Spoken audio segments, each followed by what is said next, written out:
तो last part में Julia, जो कि डीमन रेल्म की एक एंजल थी और वो डार्क इंस्टिंक्ट की मास्टर भी थी, वो गोकू को उठा करके ले गई थी बीरस के प्लेनेट से। अब उसके आगे, लेकिन उससे पहले तुम वीडियो को लाइक करो, और अगर तुम्हें ऐसे ही स्टोरीज और मूवीज़ देखना पसंद है तो चैनल को भी सब्सक्राइब कर देना, ताकि आगे आने वाली वीडियोस तुम्हें सबसे पहले मिल सकें। खैर, तो वजीटा अपने कैप्सूल पर ट्रेनिंग कर रहा होता है, लेकिन तभी उसके डोर पे नॉक होता है। वजीटा डोर खोलता है तो सामने बुल्मा खड़ी होती है। वजीटा कहता है, लॉर्ड बीरस और लॉर्ड वीस आए हैं कैप्सूल कॉर्प में। बुल्मा कहती है, हाँ, लेकिन तुम्हें कैसे पता चला आखिर? वजीटा कहता है, इसका मतलब है कि मेरा इंस्टिंक्ट गलत नहीं था, मुझे एकदम ठीक एहसास हुआ था। बुल्मा कहती है, तुम क्या बकवास कर रहे हो, मुझे कुछ समझ नहीं आ रहा। वजीटा कहता है, वो सब छोड़ो, मैं फ़्रेश होकर के आता हूँ। तुम लॉर्ड बीरस और लॉर्ड वीस से थोड़ी देर इंतज़ार करने को कहो। बुल्मा कहती है, ऐसा नहीं कर सकते, वो बहुत ही ज़्यादा इंजर्ड लग रहे हैं और ऐसा लग रहा है कि बहुत बड़ी प्रॉब्लम हो चुकी है, तुम्हें अभी चलना होगा उनके पास। वजीटा कहता है, हाँ, लॉर्ड बीरस और लॉर्ड वीस इंजर्ड हैं?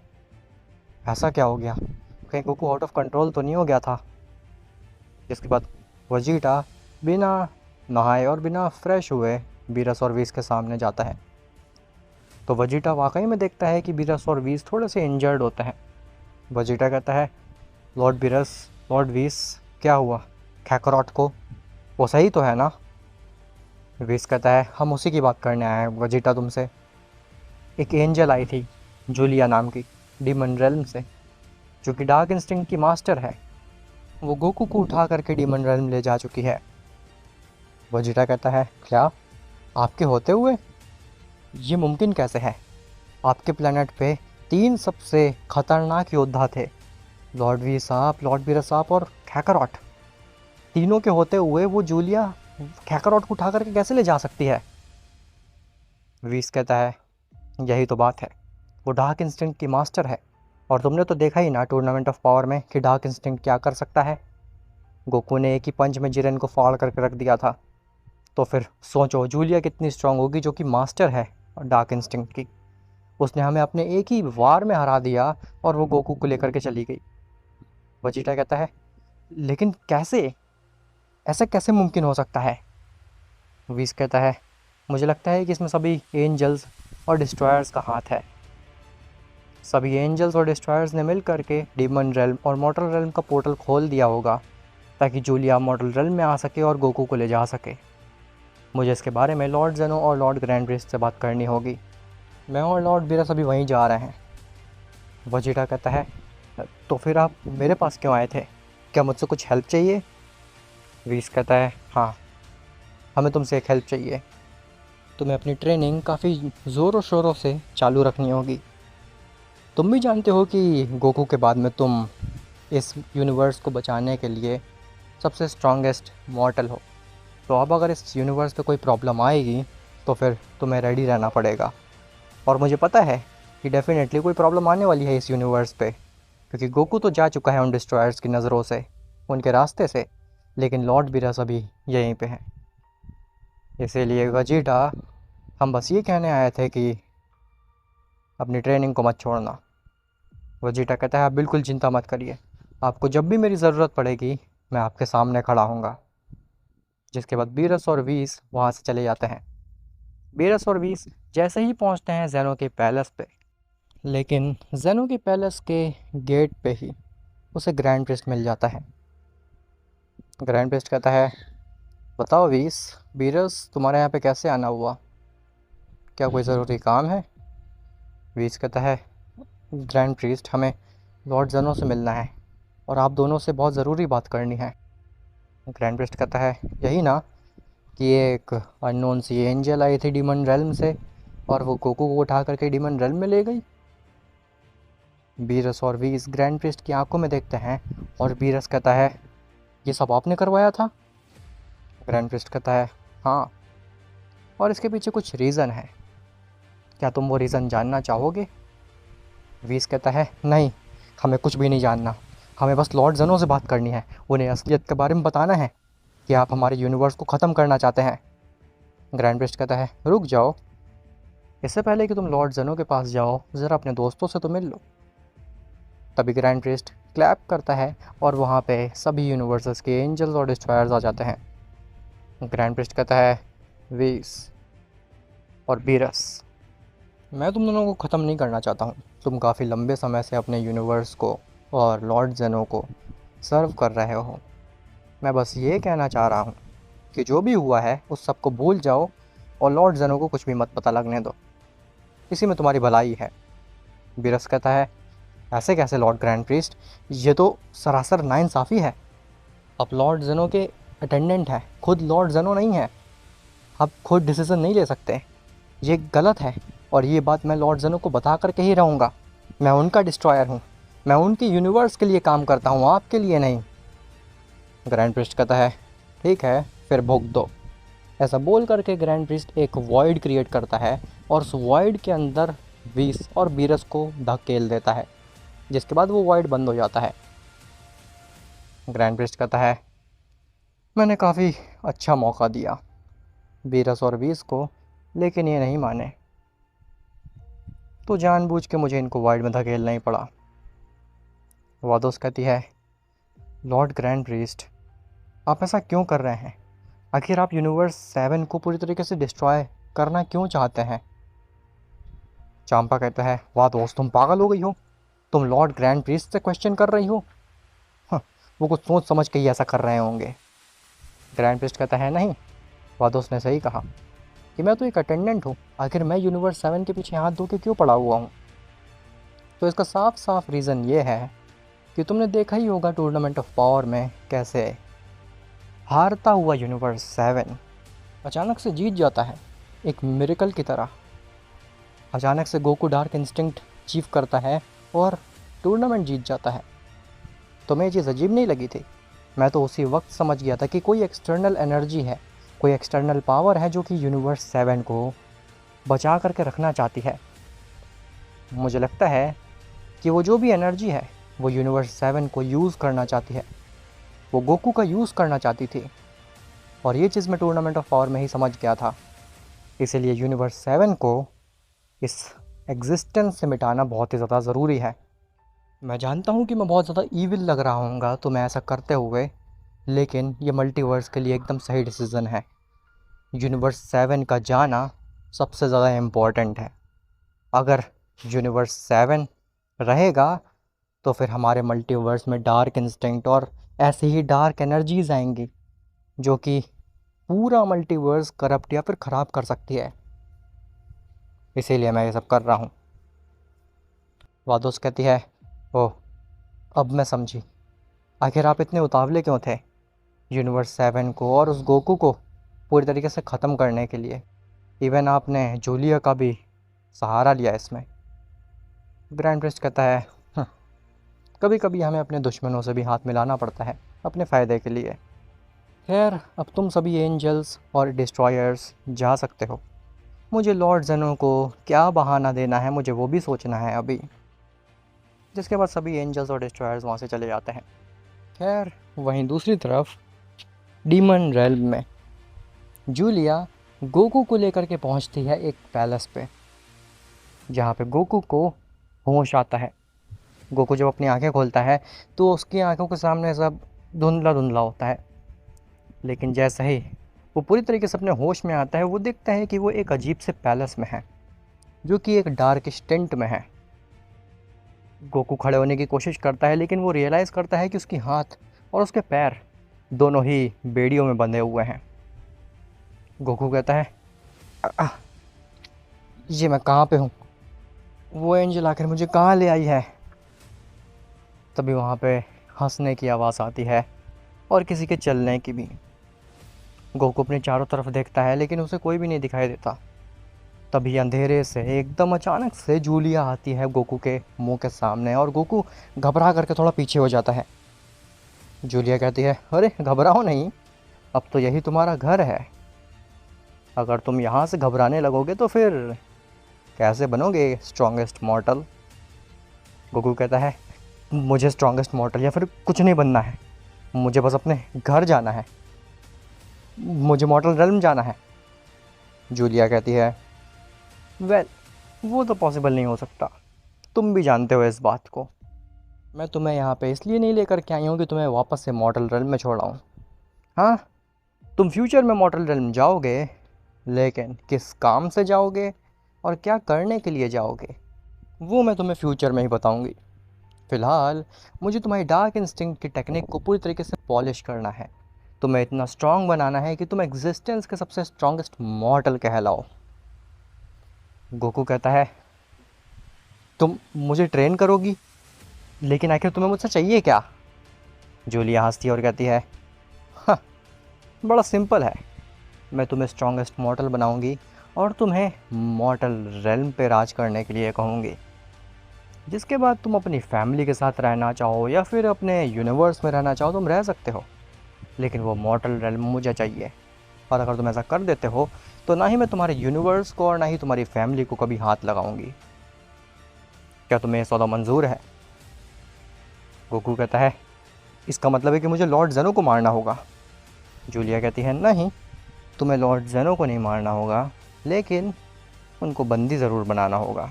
खैर, वो सब बातें बाद में। अगर तुम मेरा समर्थन दोगे इस चीज़ में और मेरा साथ दोगे तो फिर अच्छा रहेगा तुम्हारे लिए। गोकू जूलिया से अपना मुंह फेरता और कहता है, तुम्हें मेरे साथ जो कुछ भी करना है तुम कर लो, लेकिन मैं इसमें तुम्हारा साथ नहीं दूंगा। मैं लॉर्ड जेनो को बंदी नहीं बना सकता। मैं अपनी डार्क इंस्टिंक्ट का गलत इस्तेमाल नहीं करूंगा। जूलिया कहती है, ओह, लगता है तुम अपनी फैमिली के बारे में भूल रहे हो गोकू। तुम्हें पता है ना कि तुम्हारे 2 बेटे हैं और एक वाइफ है। हाँ, उनके बारे में सोचो। क्या पता किसी दिन वो एग्जिस्टेंस से गायब हो जाए, तब तुम्हें कैसा लगेगा? और तुम्हारे काफ़ी दोस्त भी हैं ना अर्थ पे। सोचो कैसा हो एक दिन अर्थ ही गायब हो जाए। गोकू कहता है, तुम मुझे धमकी देना चाह रही हो? अर्थ पे वजीटा है जो कि किसी भी हालत में अर्थ को प्रोटेक्ट करेगा। जूलिया कहती है, ओह रियली? जैसे बीरस और वीस ने तुम्हें प्रोटेक्ट कर लिया। मुझसे कोई नहीं बच सकता है। मुझे जो चीज़ चाहिए मैं उसे ले करके ही रहूँगी। इसलिए तुम्हारी भलाई इसी में है कि फ़िलहाल तुम मेरी बात मानो। तो बताओ, क्या तुम मेरी बात मानोगे? ऐसा बोल करके जूलिया अपना हाथ गोकू की तरफ बढ़ाती है। गोकू समझ जाता है कि उसके पास कोई ऑप्शन नहीं है। ना ही वो इतना स्ट्रांग है कि वो जूलिया को हरा सके, और ना ही कोई भी बीइंग मॉडल रेल में इतना स्ट्रांग है जो कि जूलिया को रोक सके। इसीलिए गोकू को जूलिया से हाथ मिलाना पड़ता है। गोकू जूलिया से कहता है, ठीक है, मैं तुम्हारी सारी शर्तें मानने के लिए रेडी हूँ, लेकिन मुझे खोलो तो अब। जिसके बाद जूलिया एक चुटकी बजाती है और गोकू की जितनी भी बेड़ियाँ होती हैं वो सब खुल जाती हैं।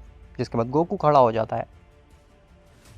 गोकू कहता है, अब काफ़ी अच्छा लग रहा है, लेकिन क्या तुम मुझे ये बता सकती हो क्या कि टूर्नामेंट ऑफ पावर में मेरे पास अचानक से डार्क इंस्टिंक्ट कैसे आ गई थी?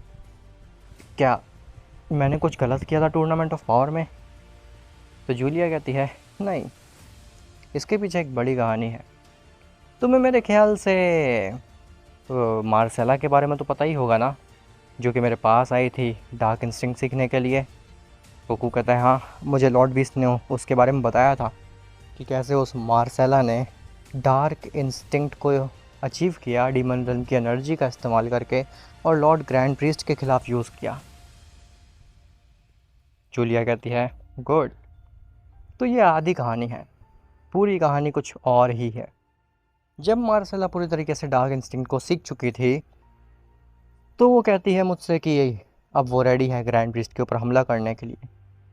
लेकिन मैंने उसे समझाया कि तुम्हें बैकअप के लिए कुछ रखना चाहिए, क्योंकि मुझे अच्छे से पता था कि मार्सेला मर जाएगी। ग्रैंड प्रीस्ट और जेनो मार्सेला को रोक लेंगे। तो मार्सेला ने कहा था कि उसने यूनिवर्स 14, 13 और 15 के कुछ बीइंग्स को डार्क इंस्टिंक्ट सिखा दी है, और वो उसका बैकअप प्लान था। लेकिन मैंने उसे सजेस्ट किया कि तुम्हें एक और बैकअप प्लान रखना चाहिए, और उसमें मैं सही भी थी। मैंने उसे सजेस्ट किया था कि अपनी डार्क इंस्टिंक्ट की थोड़ी सी एनर्जी को तुम एक ऐसे डायमेंशन में रखो जहाँ पे कोई भी ना आता जाता हो, और कभी भी फ्यूचर में उस डायमेंशन का अगर कोई यूज़ करे तो उसके अंदर डार्क इंस्टिंक्ट आ जाए, जिसके बाद वो बीइंग पूरे मल्टीवर्स को खा जाए या फिर करप्ट कर दे। और मार्सेला ने मेरी बात मानी और अपनी थोड़ी सी डार्क एनर्जी को, डार्क इंस्टिंक्ट को नल डायमेंशन में छोड़ दिया, जहाँ पे टूर्नामेंट ऑफ पावर हुआ था। जब वो टूर्नामेंट ऑफ पावर चल रहा था तब वो डार्क एनर्जी ने अपना मालिक चुना और वो तुम थे गोकू। गोकू कहता है, क्या इतने सारे मॉर्टल्स, गॉड्स, इवन लॉर्ड जेनो, ग्रैंड प्रिस्ट के सामने उस डार्क इंस्टिंक्ट ने मुझे चुना, जबकि मुझसे शक्तिशाली बींग्स थे उस अरीना में। जूलिया कहती है, मुझे पता है कि तुमसे शक्तिशाली बींग्स थे उस अरीना में, लेकिन तुमसे ज़्यादा पोटेंशियल होल्ड करने वाला और तुमसे ज़्यादा प्राइड रखने वाला बीइंग कोई भी नहीं था वहाँ पे।